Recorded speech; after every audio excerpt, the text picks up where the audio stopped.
Hey, everybody, this is Liz. Welcome to you all coming live from Bellingham, Washington. Just trying to make sure where I am, orient myself. I have something different to share with you today, and it's all about feedback. And this stems from some recent feedback that I received from an angle I've never received feedback before, but I want to share with you some different times.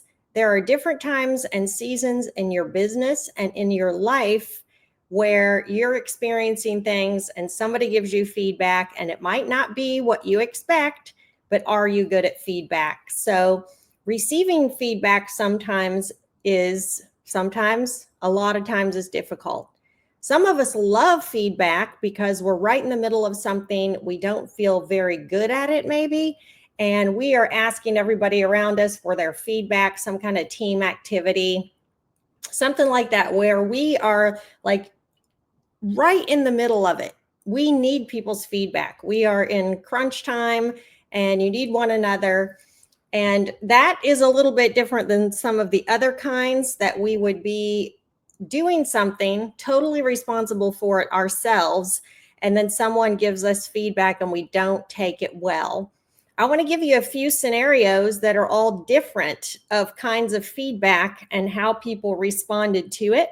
And then I will share some feedback that I received recently, different than I have ever before. So I had an employee a while back, and he had just finished a large project for us. And he was typically a quiet, more shy kind of person in general with customers. And on more of a business side with the team, he would mock and joke and just be nuts. But he had to do a project that he wasn't real confident on, but he had completed it. And then he was hopping on a plane with Mike the end of that day or the next day, and they were going to shoot a film, something on the business, or they were going to a conference or something. I don't remember exactly what, but I'm sure he was focused on that. He got on the plane and he left with Mike. Well, he did not report to me before he left. So typically when the guys would finish a job, they would come in and talk to me. We'd wrap it up. I would know we were ready to invoice. I would know they had done a walkthrough and we were good to go. Well, I had all these loose ends for this project hanging. There might have been last minute things that he hadn't done. Customers always call back and say this one little part, were they coming back to finish or something to that effect. I don't even know at that time if we were doing walkthroughs.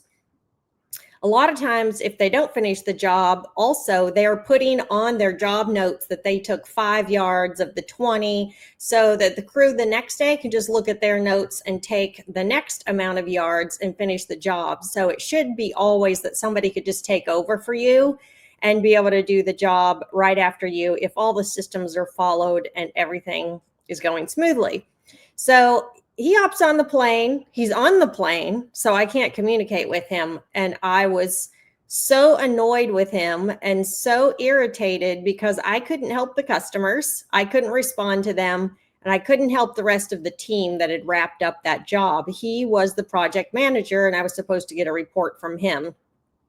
I had learned at that time, that was when I first knew of Jocko and a lot of those leadership books I was just starting to listen to.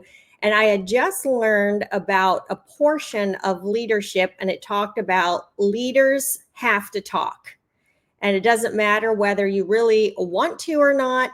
It's the position you're in. You're put in charge of something, and you have, if you were in the military, you were leading some sort of division of men, you had to communicate with them.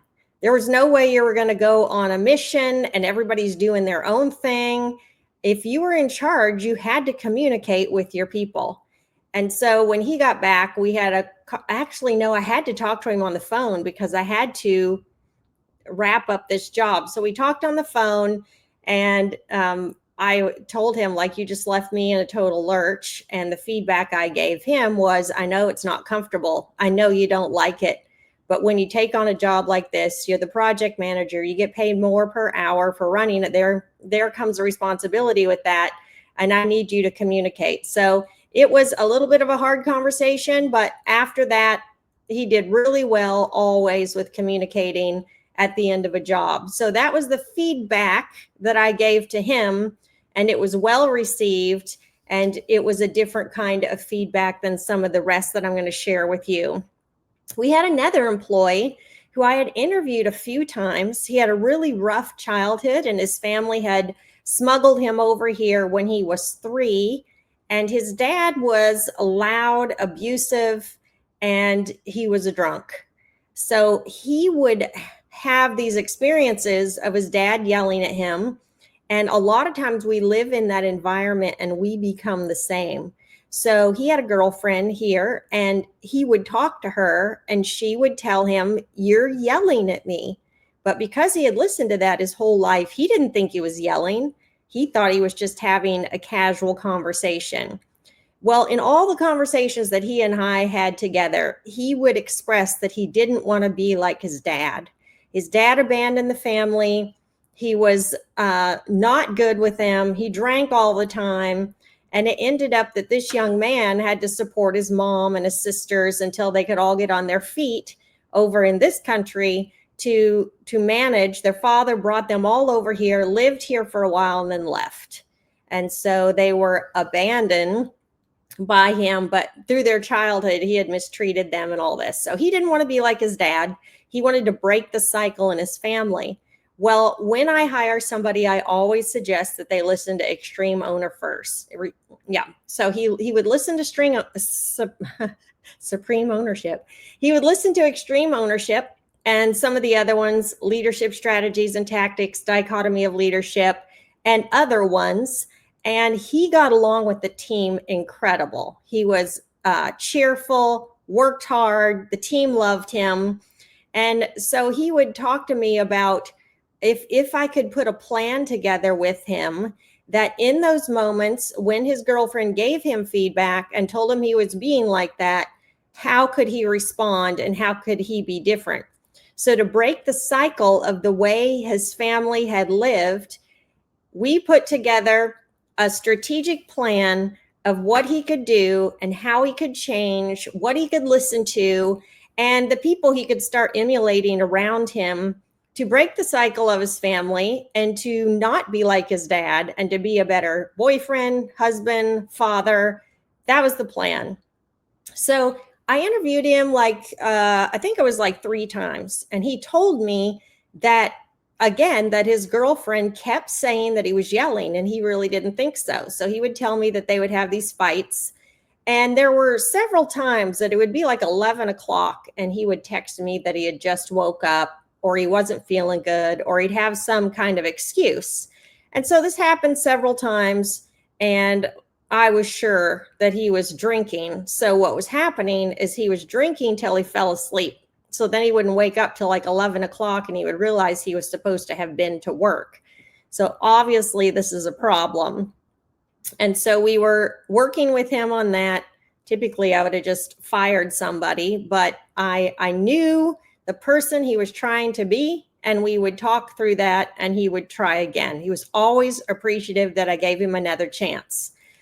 So one Saturday, it was about 4 o'clock. I remember right where I was when my phone rang, and it was him, and he was bawling his eyes out, just crying so hard.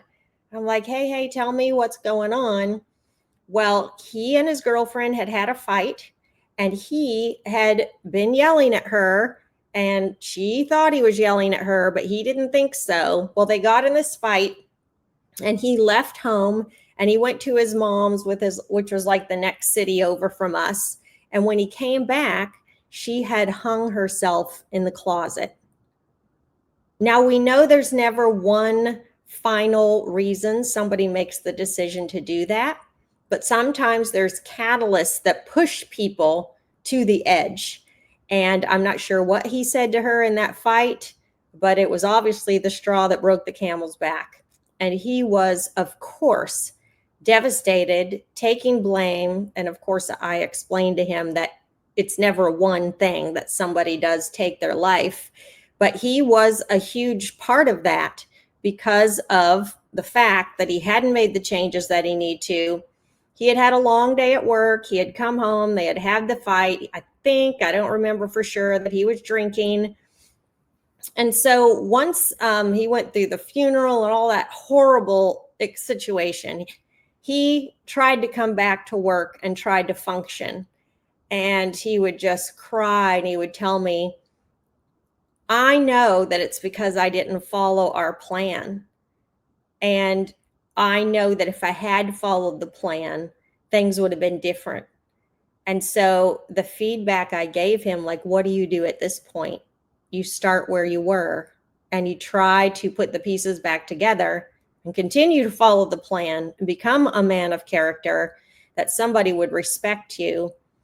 Just long story short, that's not the way I wanted to end this story, but just to let you know that his life really fell apart, and we put up with that for years. Months, I would say. We wouldn't have put up with it for years, but it just got worse and worse. And he went to help at another one of our locations, and he was just drinking at night until he passed out. Like, can you imagine how horrible he must have been suffering? So he got worse and worse as an employee. And I actually, for the safety of the team, to fire him, I had to go out of the property, out of the gate, and actually sit in his car with him. And when I came up to his car and opened the passenger side, like, all this crap fell out, and there were bottles everywhere, and whiskey bottles, and a lot of other unmentionable things. And it was a difficult conversation, but I had to let him go. And he had never taken the feedback, and it had dramatically changed the whole course of his life. And so that was some feedback that cost somebody the life of a loved one. Another time we had feedback was, we had this customer, and he was a very wealthy gentleman. We had actually built him and his wife a bocce court here in our town, and it was a first time experience that we had that. That was pretty interesting. Getting all the oyster shells and things that you have to buy and the mini yards of it. It was a great experience.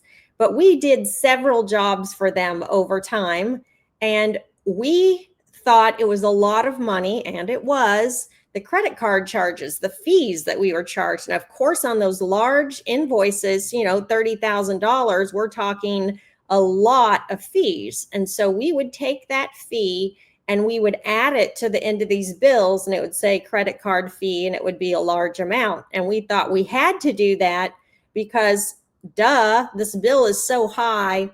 And they didn't want to just write a check or anything, because they wanted the airline points for all the travel they did. And so one day he came in and he talked to Mike and I, and we're just young in business, right? Learning as we go. And he said, there are customers like us that are worth millions and millions of dollars. And we come in here and purchase jobs from you, and we should not be punished for that. And he said, because we're doing such a big ticket item for you, and if you want more big ticket items, you've got to eat that cost. Now we've learned that we could build it into prices to make sure that we do get coverage and charge enough that those prices would be covered. But that was something we had never thought of. And that's something we learned from. And we would take feedback like that and we would pivot right away and change the way we handled something. We were grateful to him. We said thank you. And we have really encouraged everybody we've worked with since, don't charge those credit card fees. Don't let your customers know you charge them. And I go to lots of places where people would rather us use cash. And if we don't, they're charging me $2, $3 to use my card. It's very frustrating. So there's a few more things I want to share. When we do open book management, as all of you know, that we have learned through listening to Mike and the content that he's given to us for several years, we have seen that it's very beneficial, profitable, pun intended, that we do share our profit and loss statements, and we have open book management for our teams. And they know all the numbers. They get P for P, and it's been beneficial to them and to us. But as business owners, that's very hard to do to learn to open the books and be honest with your team. It does hold us accountable. So that the feedback from that is watching our employees change.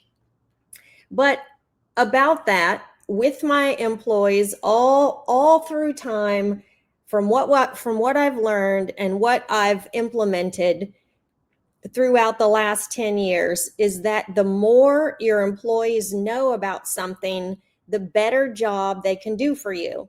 So let's imagine that you were in the military and you're on a mission. And if you know the how and the why, instead of do this and do that, you will be better at your job. So with my employees, I've tried to give them as much information. So we are changing this SOP, and this is why. The laws have changed, the needs of our customers have changed. Our company has grown so much that we can't keep doing something in this particular way. So it's important that your team does know the how and the why. Now, when things are busy, you can't always explain that. But if you do that when you can, when you get to those other times, they're just going to roll with it. They know you'll explain later. They'll know you have a reason. There are other times like firing. You would think, well, I fired them. Nobody needs to know. And I used to have this attitude like it's private between me and the person I fired. And I don't want to embarrass them. And I don't want to give private company information. But it caused so much distress among the team. And now I run the command center, which has a local team and a foreign team. And the foreign team are very dialed in with us. We communicate really well with them on chats all throughout the day. And we do video calls for their what we call one-on-ones every month. So it's just like they're there with us.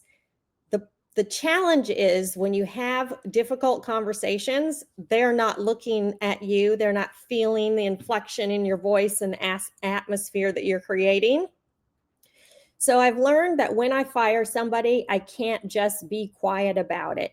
The team has to know right away, and they need to know why. And the reason is because in the presence of lack of information, that's how rumors get started, and that's how poor information gets passed on.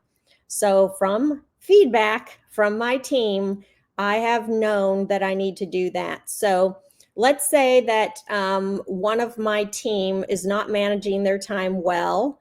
They are constantly getting out of their chair. They are walking around and chatting with people. They get a PIP. They don't change their ways. They are disturbing other people, especially on P4P. People want to lock in and do their work, and they don't need you constantly showing up at their desk and always interrupting and always not getting their own work done. Let's just use that as a scenario. We put a PIP together. They have 3 weeks to pull it together to not do that anymore. I'm just using this as an example. This has never happened. And so when I let them go, let's say they can't measure up, they can't turn around their behavior, and I have to let this person go. When I tell the team, this is what was happening. This is behavior we don't tolerate. I could say something more serious, but I'll keep using this example. And this costs the company money. This person has been told many times they're taking the time away from a lot of people, and it's not a standard that we want to uphold here. It's not what we've trained everybody to do and to be. And if we're going to be a world-class organization and we can't change small behaviors like this, it runs into everything else. What I found is giving the actual information raises the confidence of the team.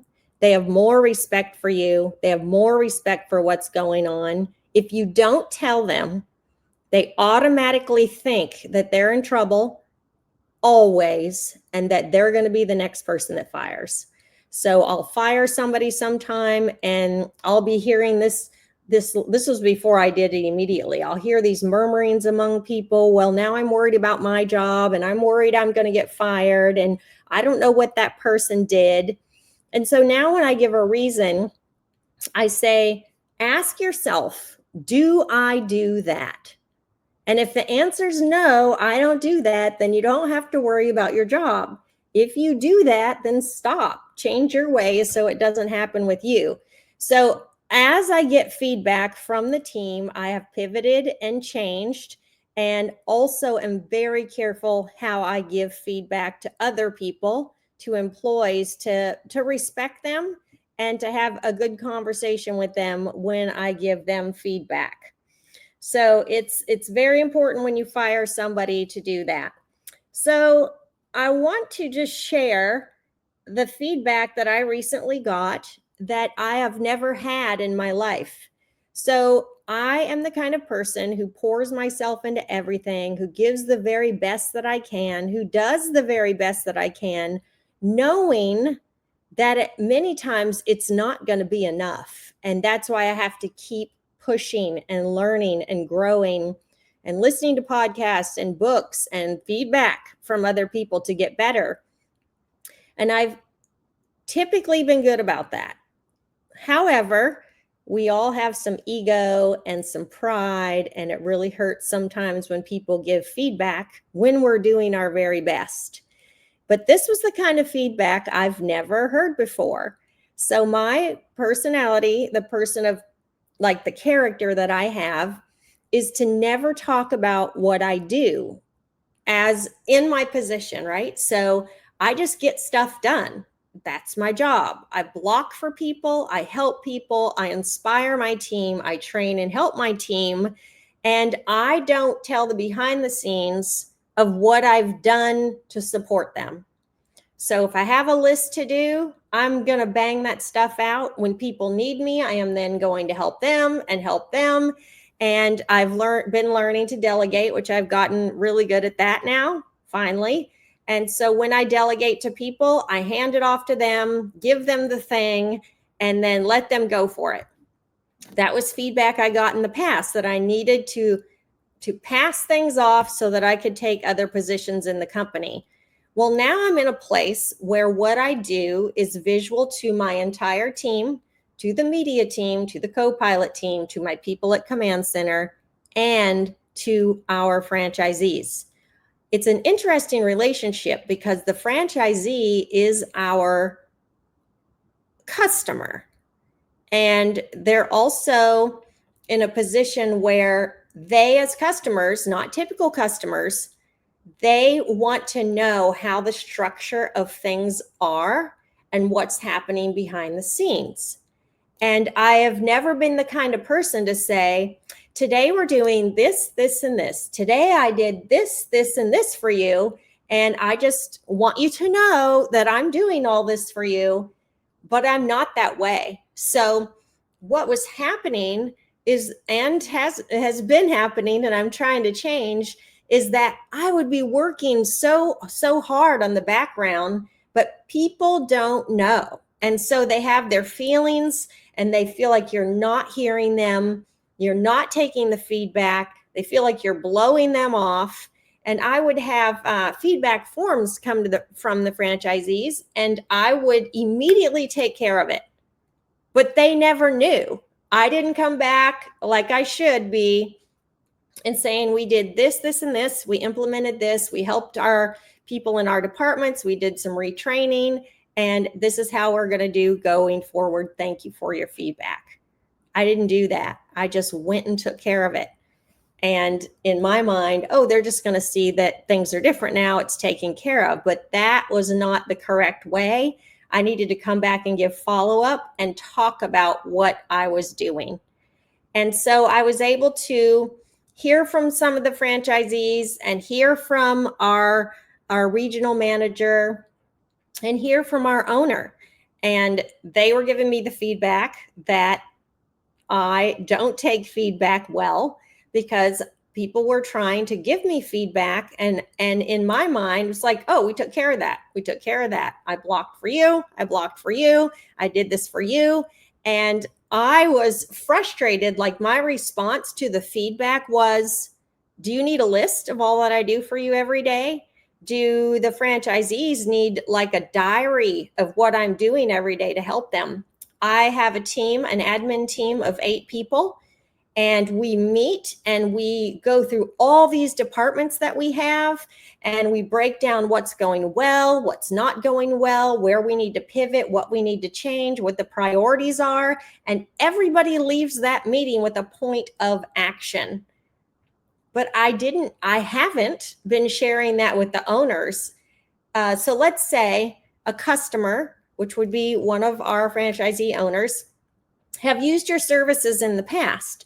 Well, hopefully every business gets better over time and they add new features. Maybe you were a customer of theirs before and you left because you didn't like one of their processes. You didn't like the way they handled it.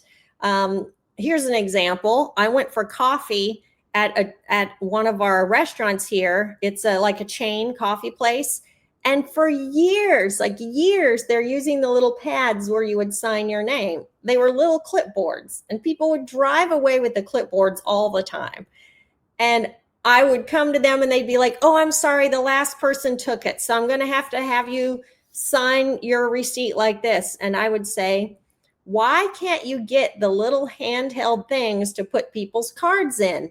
All the time I was saying that. And when they finally did it, I was just thrilled. Well, that whole time they were working on it. They were improving their processes. And what if I said, oh, I hate the way you mix this coffee, or I don't like the way you did this? Well, they took my feedback and they were putting things in order and making it better, but they weren't giving me the information. I didn't feel like I needed it. I was like, they'll get better over time. They'll just improve. But I wasn't giving that kind of feedback to our franchisees. You left for this reason. Let me tell you how that department has changed, what we've put in place, how much better it is now, and create a place of trust where they can say, wow, that has completely changed. I would like to partake in that service again. I would like to be a part of what's going on in that again, because I see that they have really dialed it in and got better on this process. So I just want to share today that it is important to take people's feedback, ask them why they're giving the feedback, what kind of behavior do they see in you, and response do they see in you when feedback is given. Here's the challenging part. If you are the kind of person who doesn't brag about what you do, you're just the kind of person that locks in like a workhorse and gets stuff done and never talks about yourself and what you're doing.